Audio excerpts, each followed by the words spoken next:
श्री कृष्ण ने अभिमन्यु को चक्रव्यूह से क्यों नहीं बचाया था?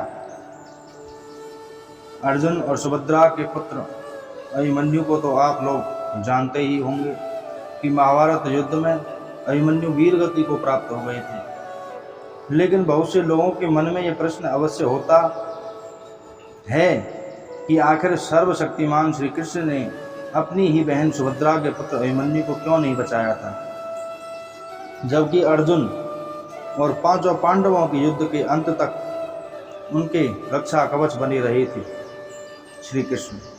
तो अभिमन्यु को क्यों मर जाने दिया? अगर चाहते तो लीलाधर भगवान श्री कृष्ण अपने सुदर्शन चक्र को भेजकर अभिमन्यु को चक्रव्यूह से बाहर ले आते और अभिमन्यु का वध नहीं हो पाता, परंतु श्री कृष्ण ने ऐसा नहीं किया, इसीलिए कारण नहीं बचाया श्री कृष्ण ने अभिमन्यु को। कहा जाता है जब भी धरती पर अधर्म और सत्य की हानि होने लगे तो भगवान को नियति के अनुसार धरती से धर्मियों और अत्याचारियों का नाश करना होता है, और इस उद्देश्य हेतु भगवान स्वयं धरती पर जन्म लेते हैं और उनके इस उद्देश्य से सहायता हेतु विभिन्न देवी देवताओं को भी अपने पुत्रों को भेज या स्वयं जाकर धरती पर जन्म लेना होता है।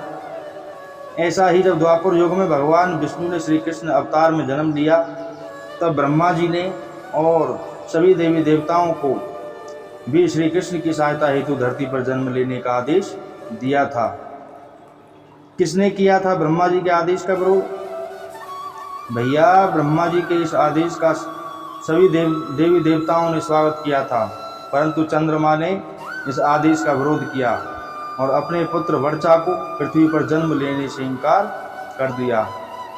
लेकिन जब सभी देवी देवताओं ने मिलकर चंद्रमा को समझाया कि धर्म की रक्षा करना ही हम देवताओं का परम कर्तव्य और धर्म है, इसीलिए हम सभी को ब्रह्मा जी का आदेश का पालन करना चाहिए, यह हमारा दायित्व है और कर्तव्य भी है। चंद्रमा के इस शर्त के कारण ही अभिमन्यु को मरना पड़ा था। सभी देवताओं के समझाने पर चंद्रमा मान तो गए, पर फिर भी उन्होंने एक शर्त भी रख दी थी कि मेरा पुत्र धरती पर जन्म लेगा तो वह ज़्यादा दिनों तक धरती पर नहीं रुकेगा और महाभारत युद्ध में अपना कार्य समाप्त होते ही वह मेरे पास लौट आएगा।